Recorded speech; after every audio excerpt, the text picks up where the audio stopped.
Hoje é o dia do grande São Bernardo de Claraval, e São Bernardo, sem sombra de dúvidas, era o homem mais importante da época em que ele viveu, no século XII, sem sombra de dúvidas.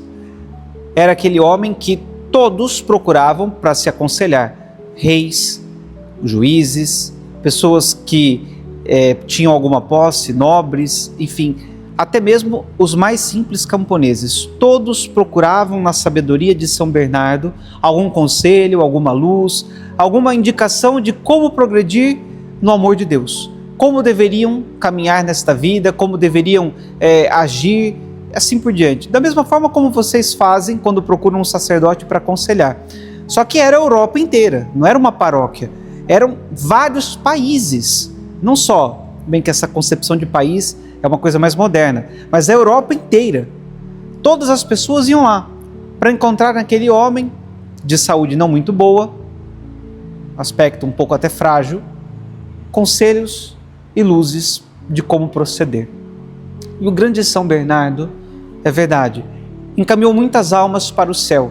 Muitas pessoas, com a ajuda de São Bernardo e de seus conselhos, se santificaram e se santificaram muito. E seria uma pena que nós não seguíssemos o mesmo caminho. Então, 4 conselhos aqui, né? Um curso rápido, a jato, da espiritualidade de São Bernardo, com 4 pontos aqui, onde São Bernardo fala sobre o amor. Porque nós sabemos que aquilo que nos une a Deus é o amor. Esse é o primeiro mandamento, amar a Deus sobre todas as coisas.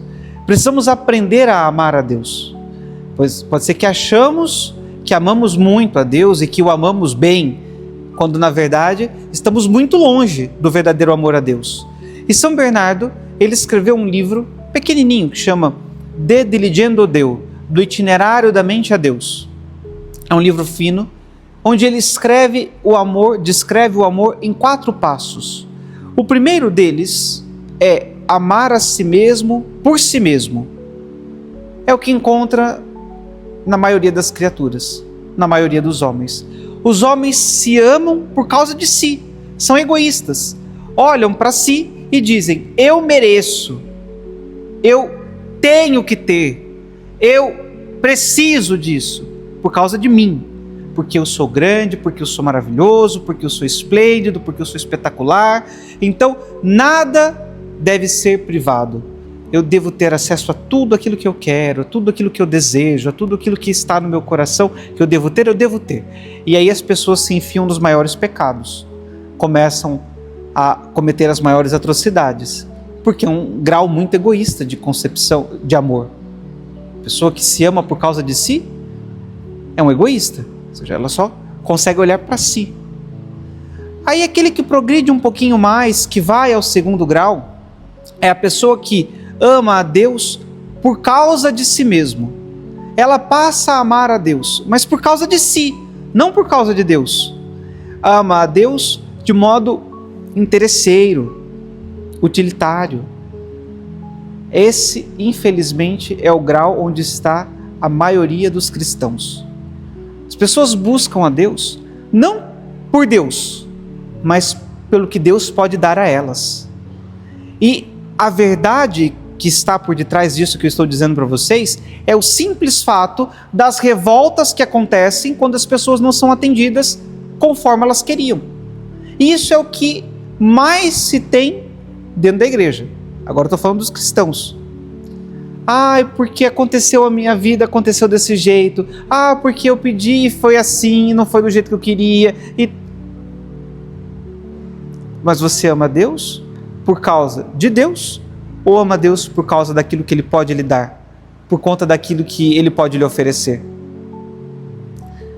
Até mesmo o céu é interesse. Não, eu vou amar a Deus porque assim eu vou para o céu. É interesse. Você está interessado em se salvar, mas ainda assim é interesse. E muita gente para por aqui. Mas existe um terceiro grau, que é mais perfeito, que é amar a Deus por causa de Deus. E aqui nós já estamos falando de caridade propriamente dita. Um amor desinteressado. Um amor que não se preocupa com aquilo que a outra pessoa pode dar.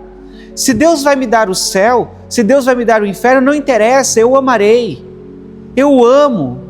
Se Deus vai me dar a resposta da minha oração tal e qual eu estou pedindo, ou se Ele vai fazer ao contrário, o oposto daquilo que eu pedi, não interessa, porque eu amo a Deus por causa de Deus, não pelo aquilo que Ele me dá. Como já citei várias vezes aqui, aquela expressão daquele padre amigo meu, amar o Deus das consolações e não as consolações de Deus, porque os interesseiros estão buscando as consolações. Porque se Deus me faz chorar, porque se Deus me emociona, porque se Deus me agrada, então eu amo. Mas se eu não sinto nada, se eu estou na secura e tal, aí também não, porque, poxa, Deus também está pegando pesado, né? Amar a Deus por causa de Deus, amar o Deus das consolações e não as consolações de Deus. Ainda que isso signifique viver de modo contrário àquilo que eu queira. Porque nós sabemos que quando queremos ser um pouquinho generosos, quando nós queremos dar um passo a mais na vida espiritual, quando nós queremos amar a Deus um pouquinho mais, o que é que Deus faz? Vira a nossa vida de cabeça para baixo, não é? Deus pega a nossa vida e faz assim, aos avessos. Põe a nossa vida de cabeça para baixo. Começam a aparecer cruzes, começam a aparecer provações, começam a aparecer contrariedades. Por que isso? Deus quer ver se a gente está amando realmente, se a gente está querendo amá-lo por causa dele ou por conta das coisas que ele nos dá. Precisamos chegar nesse nível, progredir, sair desse amor interesseiro.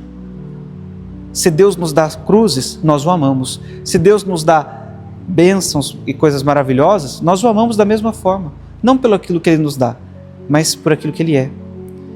E o quarto grau, que é o mais elevado, e aqui preciso dizer que poucas pessoas chegam a esse grau, que é o dos maiores santos. Poucas pessoas chegam aqui. É amar a si mesmo só por causa de Deus. Parece confuso, não é? Mas se amar só por causa de Deus. Quando nós pegamos a vida dos santos, nós vemos isso de modo bem claro. Eles olhavam para si e viam o reflexo de Deus que havia dentro deles e por isso amavam. Quem melhor sistematizou isso, melhor escreveu isso, Santa Elizabeth da Trindade. Olhava para dentro de si e via a Santíssima Trindade que habitava em sua alma e amava a si mesma, não porque fosse alguma coisa, mas porque Deus, o Altíssimo, o Senhor, a Divina Majestade, havia se dignado morar dentro dela, pobre e miserável criatura. Esse é para os realmente muito progredidos, para os muito santos. Seja qual for a nossa situação, precisamos saber disso. Porque pode ser que estejamos naquele nível mais egoísta, como diz São Bernardo, e aí, ainda achando que estamos muito elevados e muito progredidos na vida espiritual. Pode ser que estejamos vivendo daquele modo mais interesseiro e achando que está tudo bem, que está ótimo e não há nada que purificar em nossas vidas. Mas não é por aí. Precisamos crescer e chegar à verdadeira caridade, amar a Deus por causa de Deus. E se Deus assim quiser e nos conceder a graça de enxergar em nós o reflexo de sua imagem e assim amá-lo dentro de nós. E aí, podemos dizer que verdadeiramente progredimos no amor e que chegamos à santidade. Vamos pedir a intercessão de São Bernardo de Claraval, que ensinou isso a tantas pessoas, para que isto caia no nosso coração no dia de hoje e que passemos a buscar a Deus de modo desinteressado e puramente por amor, sem nada, sem nenhum interesse espúrio por detrás. Ah, porque não? Não. Você veio aqui hoje porque você ama Deus e não porque você está querendo alguma coisa. Você vai rezar porque você ama Deus e não porque está querendo alguma coisa. Vamos deixar de ser interesseiros, porque isso só mostra que ainda somos muito pequenos e muito egoístas no nosso amor. Louvado seja nosso Senhor Jesus Cristo.